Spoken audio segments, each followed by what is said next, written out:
नमस्कार दोस्तों, स्वागत है आपका हमारे इस चैनल में। आप सभी दोस्तों के लिए बहुत बड़ी अपडेट निकल के आ चुकी है। गवर्नमेंट के माध्यम से एक नई स्कीम को लॉन्च किया गया है, जिस स्कीम का नाम है प्रधानमंत्री मातृ वंदना योजना। और इस योजना के अंतर्गत महिलाओं को अब 11,000 रुपए उनके बैंक अकाउंट में गवर्नमेंट के माध्यम से दिया जा रहा है।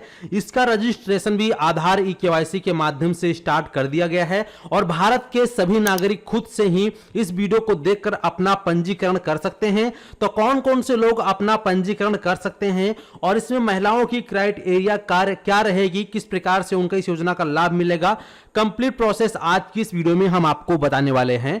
जैसा कि आप लोग देख पाएंगे, प्रधानमंत्री मातृ वंदना योजना की शुरुआत जो है की गई है। हालांकि ये योजना कुछ दिन पहले ही लॉन्च हो चुकी थी, लेकिन यहां पे सभी लोग खुद से अपना आवेदन नहीं कर पा रहे थे। लेकिन अब आप लोग खुद से अपना आवेदन कर सकते हैं।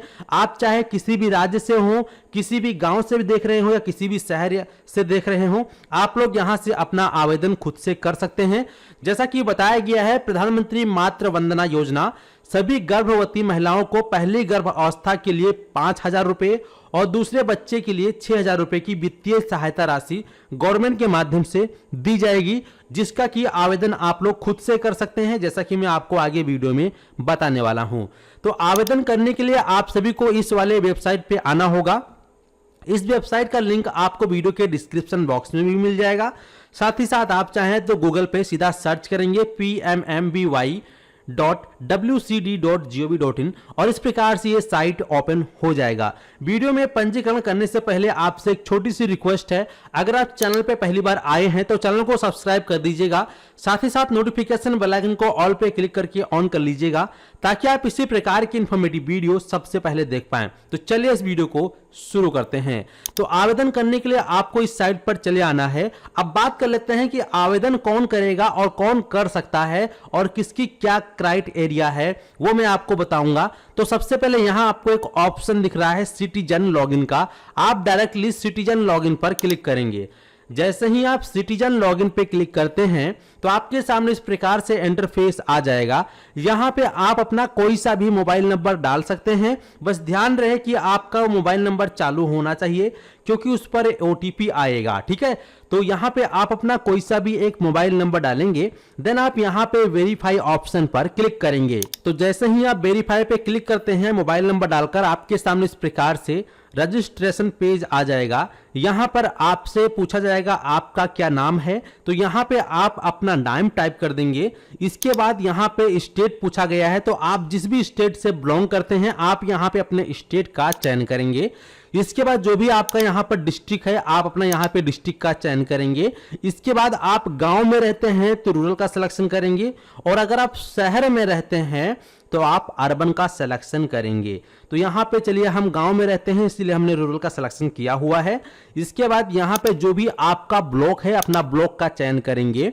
इसके बाद जो भी आपका विलेज है वो आप विलेज का चयन करेंगे। और इसके बाद यहां पे रिलेशनशिप विथ बेनिफिशियरी पूछ रहा है।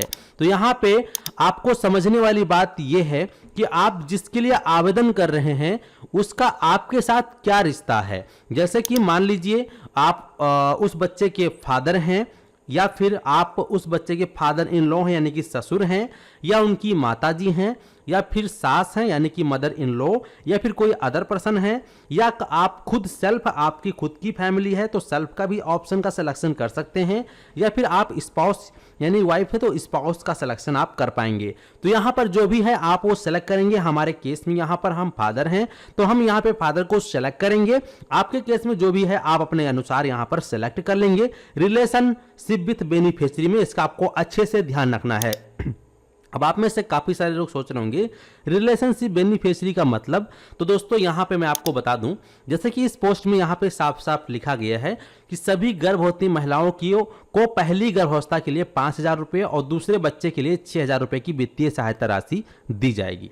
तो जिस महिला के लिए आप यहां पे आवेदन कर रहे हैं, अगर उसको प्रथम बार गर्भावस्था हुआ है, प्रथम बच्चा है, तो अगर आप उसके फादर लगते हैं उस बच्चे के तो आप फादर सेलेक्ट करेंगे, अगर आप उसकी माताजी हैं तो माताजी को सेलेक्ट करेंगे, अगर आप ससुर हैं यानी कि फादर इन लॉ हैं तो फादर इन लॉ सेलेक्ट करेंगे, या कोई अदर पर्सन है तो आप अदर का सिलेक्शन कर सकते हैं। समझ गए? तो इस प्रकार से आपको वहां पे पहले तो सेलेक्ट कर लेना है। सेलेक्ट करके क्रिएट अकाउंट पे क्लिक करोगे, आपके इसी नंबर पर एक ओटीपी आएगा, वो डाल के आप जैसे ही सबमिट करते हैं तो यहां पर आपका अकाउंट सक्सेसफुली सबमिट हो जाएगा और आपका account hand to hand create हो जाएगा। ठीक है, तो हमने पहले से ही अपना अकाउंट बना लिया है। तो अकाउंट जब बन जाता है आपका तो पुनः से आपको इसी वाले साइट पर वापस से चले आना है और दोबारा से आप सिटीजन लॉगिन पे क्लिक करेंगे और यहां पे जिस नंबर से अभी आपने अपना अकाउंट बनाया था वो अकाउंट वही नहीं कि वही नंबर आप यहां डालेंगे। अगर आप अभी अपना अकाउंट बनाए हैं तो आपको कम से कम 5 मिनट के बाद ट्राई करना है, क्योंकि तुरंत आप करेंगे तो बोलेगा 5 मिनट वेट करने के लिए। ठीक है, सो हमने पहले से अकाउंट बना लिया है, अगर आपने भी बनाया है तो 5 मिनट के बाद आप जैसा बताना वैसा प्रोसेस कर लीजिए, या 2 मिनट के बाद भी करोगे तो हो जाएगा। तो यहाँ पे चलिए अपना हम नंबर डाल देते हैं वही, और यहाँ पे हम वेरीफाई पर क्लिक करते हैं। तो जैसे ही आप वेरीफाई पे क्लिक करते हैं पुनः आपके उसी नंबर पर एक ओटीपी भेज दिया जाएगा, साथ ही साथ यहाँ पर कैप्चा कोड भी आपको देखने को मिल जाएगा। तो जो ओटीपी आपके नंबर पे प्राप्त हुआ है वही ओटीपी आपको यहाँ पे सही सही फिल करना है, और कोशिश कीजिए कि आप एक ही बार में इसमें लॉगिन कर लीजिए, अदरवाइज आप बार बार ओटीपी भेजेंगे तो ऐसे में आप दिन में सिर्फ 2 से 3 बार ही ओटीपी भेजकर आप इसमें लॉगिन कर सकते हैं। सो इसीलिए आप कोशिश कीजिए कि एक ही बार में सही ओटीपी डाल के लॉगिन करने की। ठीक है, तो यहाँ पे हमने ओटीपी डाल दिया है, जो भी हमारे सामने कैप्चा कोड दिख रहा है इस कैप्चा कोड को भी हमें सावधानी पूर्वक फिलअप कर लेना है, अदरवाइज अगर हमने अटेम्प्ट खराब कर दे तो फिर हम कल ही इसमें लॉगिन कर पाएंगे। ठीक है, अब यहाँ पे सीधा हम वैलिडेट पर क्लिक कर देते हैं। अब जैसे ही हमने वैलिडेट पे क्लिक किया तो आप देख पाओगे कि हम इसमें लॉगिन हो चुके हैं, हमारा नाम यहाँ पे आ चुका है और इस प्रकार से हमारा डैशबोर्ड आ चुका है। अब आवेदन करने के लिए यहाँ आपको ऑप्शन मिलता है डाटा एंट्री का, आप सीधा डाटा एंट्री पर क्लिक करेंगे। इस पर क्लिक करने के बाद आपको बेनिफिशियरी रजिस्ट्रेशन का एक ऑप्शन दिखाई देगा, इस पर क्लिक करना है। इस पर क्लिक करने के बाद आपके सामने इस प्रकार से बेनिफिशियरी रजिस्ट्रेशन फॉर्म आ जाएगा। तो यहां पे अब आप देखोगे इस प्रकार से पहले से सब कुछ सिलेक्टेड रहेगा तो आपको इसको रहने देना है। अब यहां पे आपको अप्लाइंग फॉर में देखेंगे, अगर जिस महिला के लिए आप आवेदन कर रहे हैं अगर उसका पहला बच्चा है, फर्स्ट चाइल्ड है, पहली गर्भावस्था थी, फर्स्ट चाइल्ड है तो फर्स्ट पे क्लिक रहने देंगे, और अगर सेकंड बच्चा है और सेकंड चाइल्ड गर्ल है यानी कि सेकंड जो बच्चा है वो लड़की पैदा हुई है तो आप सेकंड वाले ऑप्शन का चयन करेंगे, और अगर सेकंड बच्चा जो पैदा हुआ है वो लड़का है तो फिर आप इसके लिए आवेदन मत कीजिएगा क्योंकि आपका एप्लीकेशन रिजेक्ट हो जाएगा। ठीक है, सो अगर सेकंड में आपका लड़की पैदा हुई है तो फिर आप सेकंड गर्ल चाइल्ड पे क्लिक करेंगे, और अगर आप फर्स्ट टाइम हुआ है, फर्स्ट टाइम पहला बच्चा है तो आप फर्स्ट चाइल्ड पर ही क्लिक रहने देंगे, फिर वो चाहे आपका लड़की हो ये लड़का हो कोई फर्क नहीं पड़ता है। फर्स्ट चाइल्ड पे आपको 5,000 रुपये मिलेंगे और सेकंड चाइल्ड पे आपको 6,000 रुपये मिलेंगे, टोटल मिलाकर आपको 11,000 रुपये की सादा राशि मिलती है। तो यहाँ पे अब हम आते हैं नंबर ऑफ लिविंग चिल्ड्रन, इस पे क्लिक करेंगे। अभी आपके पास कितने बच्चे टोटल हैं उनकी संख्या आपको देनी है, जैसे कि हमारे पास यहाँ पे फर्स्ट चाइल्ड हो गया है, जब बच्चा पैदा हो जाता है तो आपके पास एक बच्चा हो जाता है, तो इसलिए आपको एक का सिलेक्शन करना है। और अगर आप जिस महिला का आवेदन कर रहे हैं अगर अभी उसको गर्भावस्था है यानी गर्भ में बच्चा है अभी पैदा नहीं हुआ है तो ऐसे में आप 0 का सिलेक्शन करेंगे। ठीक है, तो हमारे केस में फर्स्ट चाइल्ड है तो हम फर्स्ट का सिलेक्शन करते हैं। अगर आपके पास 2 बच्चे हो चुके हैं तो आप दूसरा का सिलेक्शन करेंगे, 3 बच्चे हो चुके हैं तो तीसरे का सिलेक्शन आप करेंगे। हमारे केस में 1 है तो हम यहाँ पर एक ऑप्शन का सिलेक्शन करेंगे।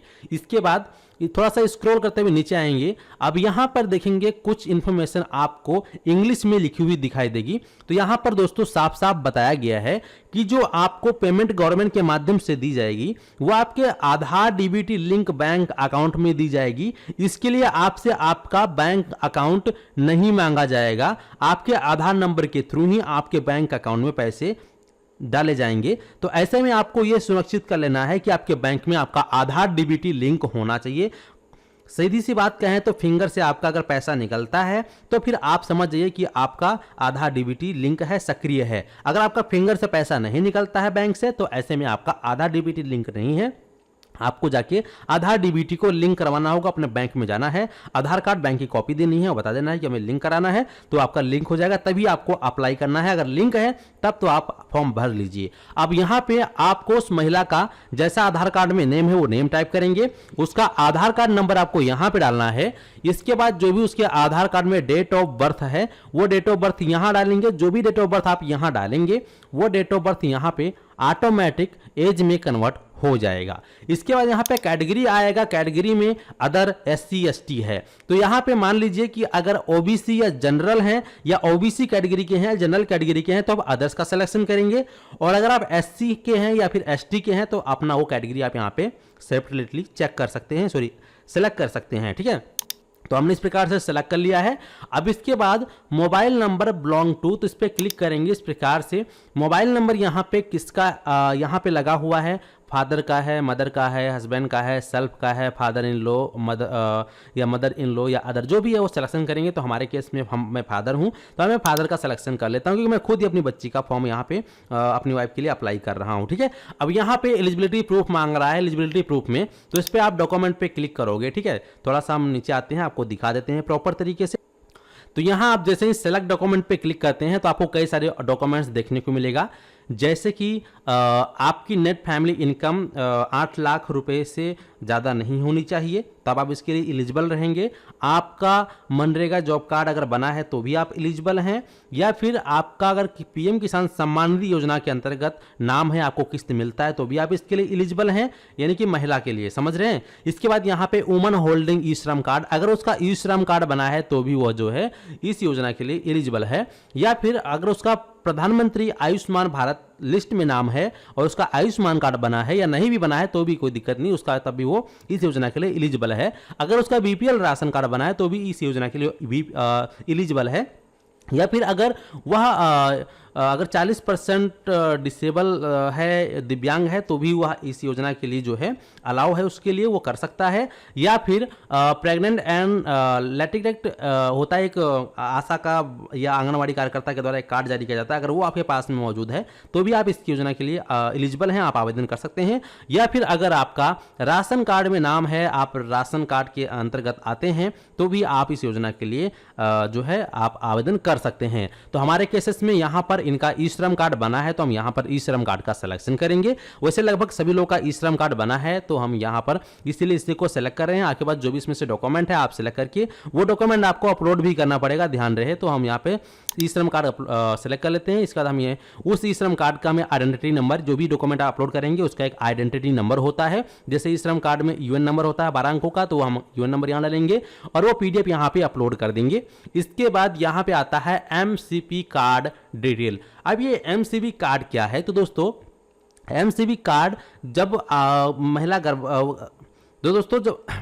दोस्तों जो MCP कार्ड होता है जब महिला गर्भवती होती है तो उसका जैसे जो उसके एरिया में आंगनवाड़ी कार्यकर्ता या आशा होती हैं तो वहाँ पे जब टीकाकरण वगैरह होता है तो उनको एक कॉपी बना के दी जाती है। आपने नोटिस किया होगा, देखा भी होगा। तो वही कॉपी में उसी को हम MCP कार्ड कहते हैं। तो उसी में उसमें एक रजिस्ट्रेशन नंबर लिखा गया होगा, रजिस्ट्रेशन नंबर आपको यहाँ डालना होगा, उसका रजिस्ट्रेशन डेट आपको यहाँ डालना है और उसका जो लास्ट LMP डेट है वो आपको यहाँ पे डालना है। और ध्यान रहे कि आपको जो है जब बच्चा पैदा हो जाता है तो 1 साल के भीतर ही आपको अप्लाई करना है। अगर 1 साल के ऊपर हो चुका है बच्चा पैदा हुए तब आप इसके लिए आवेदन नहीं कर सकते हैं, क्योंकि उस पर जो कार्ड होगा उस पर लास्ट LMP डेट पड़ा होगा, वो यहाँ पे जब डालोगे तो यहाँ पर साफ साफ वो मेंशन हो जाएगा। ठीक है, तो आपको विशेष ध्यान रखना है। और इसके बाद यहाँ पे जो एंटीनेटल चेक होता है वो भी डेट आपको डालना, सब वहाँ पे लिखा हुआ कार्ड में, आप अच्छे से देख लीजिएगा। और इसके बाद actual date of childbirth, बच्चे का डेट ऑफ बर्थ क्या है, जब बच्चा पैदा हुआ होगा तो आपको हॉस्पिटल से बर्थ रिपोर्ट मिला होगा या घर में पैदा हुआ है तो आपको पता ही होगा, जो दिन तारीख जो भी है वो आप यहाँ पे टाइप करेंगे। और इसके बाद थोड़ा सा नीचे आओगे, नीचे आने के बाद यहाँ पर ये पूछ रहा है कि जो बच्चा पैदा हुआ था वो किस प्रकार कहाँ पे हुआ था, गवर्नमेंट हॉस्पिटल में, प्राइवेट हॉस्पिटल में, होम या जहाँ पर भी हुआ था सिलेक्शन करेंगे। हमारे केसेस में यहाँ पे गवर्नमेंट हॉस्पिटल में हुए थे तो यहाँ पे हम गवर्नमेंट हॉस्पिटल का सिलेक्शन करेंगे। इसके बाद उस हॉस्पिटल का नाम आपको यहाँ पे टाइप कर देना है जिस भी हॉस्पिटल में हुआ था। और यहाँ पे जो चाइल्ड है उसका जेंडर क्या था, मेल है या फीमेल है, तो वो आप यहाँ पे सेलेक्ट करेंगे। हमारे केस में लड़की हुई है तो हम यहाँ पे फीमेल का सिलेक्शन करेंगे, आपके केस में जो भी आप वो सेलेक्ट कर सकते हैं। अब इसके बाद यहाँ पे प्रेजेंट एड्रेस आ जाता है। तो प्रेजेंट एड्रेस में आपने जब रजिस्ट्रेशन किया था उस टाइम आपने जो डिटेल्स डाला था ऑटोमेटिक यहाँ पे आ जाएगा, लेकिन यहाँ पे एड्रेस वाला कॉलम खाली रहेगा तो आपको यहाँ पे वो एड्रेस प्रॉपर तरीके से फिर भी आपको एक बार अच्छे से गांव से लेकर एरिया पिन कोड तक सही सही फिलअप कर लेना है। फिर यहाँ पे अपना एरिया पिन कोड डालेंगे और यहाँ आपको असाइन आंगनवाड़ी का एक ऑप्शन देख, तो यहाँ पे आसान आंगनवाड़ी क्या है, इस पर जब क्लिक करोगे तो यहाँ आपको 3 ऑप्शन दिखाई देंगे। वो आपके एरिया पे डिपेंड करता है कि आपके एरिया में आपके उस लोकेशन पे कितने आंगनवाड़ी केंद्र चल रहे हैं उस एरिया पिन कोड पे। तो जितने भी चल रहे होंगे वो आपको यहाँ पर दिखाई देगा, लेकिन यहाँ पे आपको वही आंगनवाड़ी केंद्र को सेलेक्ट करना है जो आपके गांव से संचालित हो रहा है।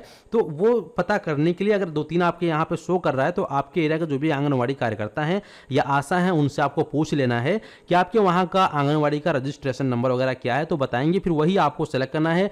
गलत आपको दूसरी जगह का नहीं सेलेक्ट करना है। अदरवाइज जब आप फॉर्म सबमिट करेंगे तो आगे जब जाएगा और वहाँ पे आपका नो रिकॉर्ड आएगा तो ऐसे में आपका एप्लीकेशन रिजेक्ट हो जाएगा। और अगर आप सही सही यहाँ पे सेलेक्ट करोगे, जैसे कि हमारे में ये लास्ट वाला है तो इसको सेलेक्ट कर लिए हैं, जो सही से आप सेलेक्ट करोगे तो जब महिला जब गर्भवती होती है तो उसका जो चेक वगैरह होता है, चेकिंग वगैरह होती है, तो उसका रिकॉर्ड आंगनवाड़ी या आशा कार्यकर्ता के पास भी होता है। सो जब आप अपने ही क्षेत्र का आंगनवाड़ी सेलेक्ट करेंगे और सबमिट करेंगे तो जब वो ब्लॉक लेवल पे या डिस्ट्रिक्ट लेवल पे जाएगा महिला बाल विकास मंत्रालय के पास में, तो वहाँ से चेक होगा तो सारा रिकॉर्ड मिलान किया जाएगा। सब कुछ सही होने के बाद लगभग 40 से 45 दिन में या फिर 60 दिनों में आपका जो पैसा है वो आपके बैंक अकाउंट में आधार डीबीटी के माध्यम से भेज दिया जाएगा। यहां पर आपसे कोई भी बैंक अकाउंट नंबर नहीं मांगा गया है, सीधा आधार नंबर आपने डाला है। जैसा कि मैंने आपको शुरुआत में ही बताया था कि आपका बैंक आधार डीबीटी लिंक होना चाहिए, क्योंकि जो पेमेंट आपको मिलेगा वो आधार डीबीटी के थ्रू ही आपके बैंक अकाउंट में आएगा। सो उम्मीद करते हैं कि आप लोग अच्छे से समझ गए हैं। अगर इसके अलावा कोई और जानकारी चाहिए या कंफ्यूजन है तो कमेंट सेक्शन में आप लोग हमें कमेंट करके जरूर बताएं, आपकी पूरी हेल्प की जाएगी। और अगर चैनल पे पहली बार आए थे और सब्सक्राइब अभी तक नहीं किए हैं तो फटाफट सब्सक्राइब कर लीजिए और इस वीडियो को और भी अपने दोस्तों तक या अपने रिश्तेदारों तक शेयर कर दीजिए, ताकि जो भी हाल फिलहाल में माँ बनी हैं अगर वो इस योजना का लाभ लेना चाहती हैं तो वो लोग अपना आवेदन कर लें। तो चलिए मिलते हैं आपको एक नए वीडियो में। इस वीडियो को समाप्त करते हैं। धन्यवाद।